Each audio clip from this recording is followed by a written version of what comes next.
Imagínate esto. Estás en la cena más exquisita, con velas parpadeantes, mesas repletas de comida, copas relucientes y todos sonriendo. Porque el anfitrión te mira, levanta su copa y dice, hoy vamos a comer algo muy especial. Y no te das cuenta de que estás a punto de cruzar una línea sin retorno, pues algo parecido le ocurrió a Tántalo. Solo que su mesa no era una mesa cualquiera, era la mesa de los dioses, porque era un rey, poderoso, y tenía algo que casi nadie más tenía. Podía sentarse a comer con los dioses del Olimpo.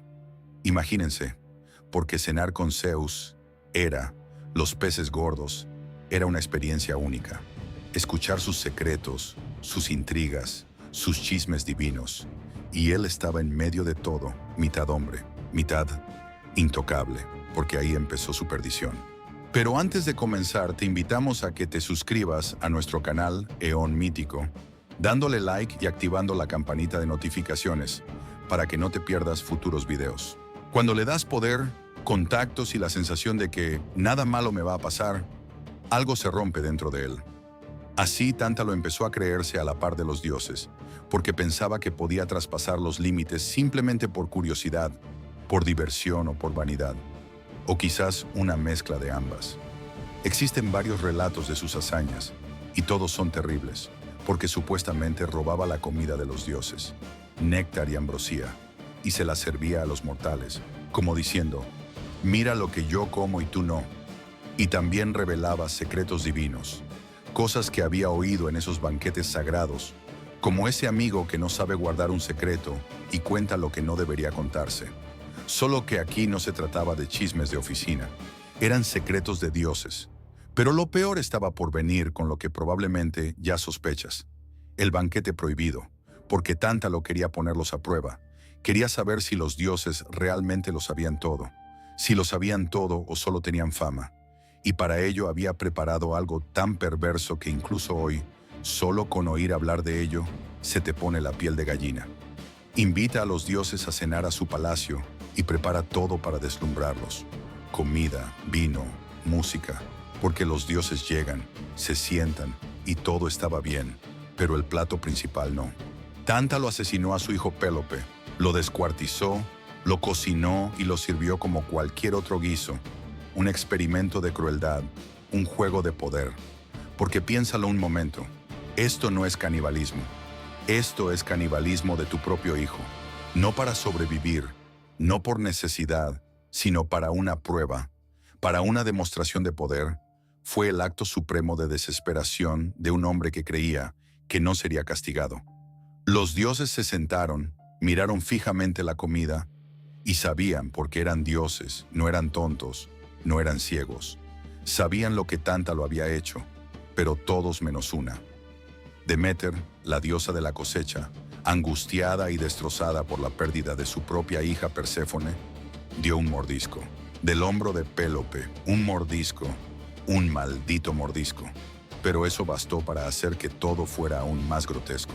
Aquí es donde la historia se vuelve aún más extraña, porque los dioses, horrorizados, no solo castigaron a Tántalo, sino que también arreglaron lo que había roto, recogieron el cuerpo de Pélope, lo reconstruyeron, lo resucitaron, y la parte que le faltaba, el hombro que Deméter había masticado y tragado, la reemplazaron con uno de marfil, porque pueden imaginarse a un niño que regresa de la muerte con un hombro artificial, blanco y brillante que le recordará para siempre lo que su padre le hizo.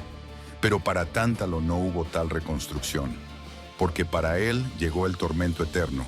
Lo enviaron al Tártaro, el pozo más profundo del inframundo, y allí idearon para él una tortura que no tenía sangre, ni cuchillas, ni dolor físico. Pero era una tortura psicológicamente exquisita, porque lo pusieron de pie en un estanque, con agua hasta la barbilla. Sobre él había ramas cargadas de fruta deliciosa, debajo de él agua fresca, comida madura lista para comer, todo al alcance de la mano, o eso parecía.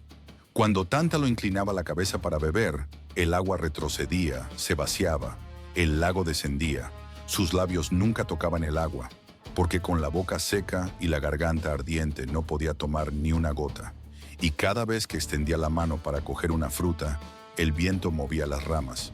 La fruta se le escapaba, justo fuera de su alcance, y otra vez, sed eterna, hambre eterna, todo a su alcance, pero eternamente negado. De ahí proviene la palabra tentar, sostener algo frente a alguien, tentarlo y nunca dejar que lo tenga. Un castigo hecho a medida, porque era un pensamiento para alguien que lo tenía todo, alguien que cenaba en la mesa de los dioses, alguien que probaba lo prohibido, y ahora tenía que vivir, o más bien existir, viendo el agua y la comida tan cerca como sus antiguos privilegios, pero sin poder alcanzarlos jamás de nuevo. Si lo piensas bien, el castigo no es solo por canibalismo, no es solo por matar a su hijo, es por arrogancia, por creerse superior a todo, por usar la confianza de los dioses como si fuera un juguete, porque por usar la vida humana, incluso la de su propio hijo, como un peón para probar una teoría. El mito de Tántalo nos habla de límites, de hasta dónde estás dispuesto a llegar cuando quieres poner a prueba algo o cuando quieres demostrar que nadie es mejor que tú.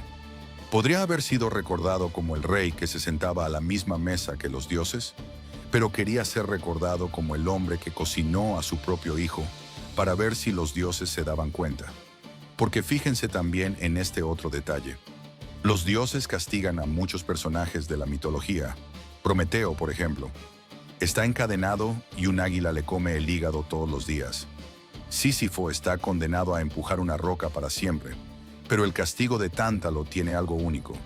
No es solo tortura física, es lujuria insatisfecha. Es la constante sensación de casi beber, casi comer, casi agarrar, casi divino.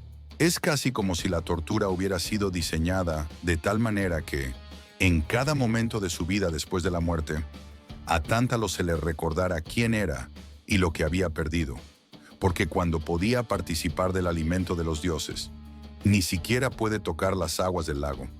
Hubo un tiempo en que podía hablar con Zeus de igual a igual. Ahora, incluso el fruto del árbol lo rechaza. Es una tortura interminable.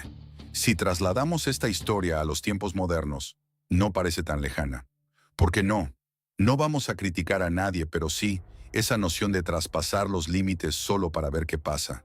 Esa oscura curiosidad de ¿qué pasa si hago esto? ¿Hasta dónde puedo llegar? Gente que pone en peligro trabajos, familias, amigos, solo para ejercer poder, control o puro ego, creyendo, como Tántalo, que están por encima de las consecuencias. Y quizás eso es lo más perturbador de esta historia, porque debajo de los dioses, el Tártaro, el hijo convertido en cena, hay algo muy humano, el afán de tenerlo todo y de demostrar que nadie puede detenerte, incluso si eso significa cruzar la línea más sagrada que existe, porque Tántalo fue condenado a la sed eterna, al hambre eterna y a la vergüenza eterna. Pero no necesitamos un lago mágico ni frutos que escapen para comprender el mensaje. A veces el castigo ya está en la mente, en ese vacío que queda después de haber hecho algo de lo que sabes que no puedes regresar.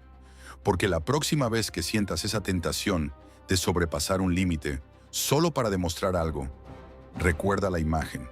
Un hombre de pie en el agua, con la garganta en llamas, mirando frutos que nunca probará. Un rey que lo tuvo todo, pero que terminó convirtiéndose en un símbolo de deseo inalcanzable. Y pregúntate, en silencio, ¿hasta dónde estoy dispuesto a llegar? ¿Y vale tanto como creo?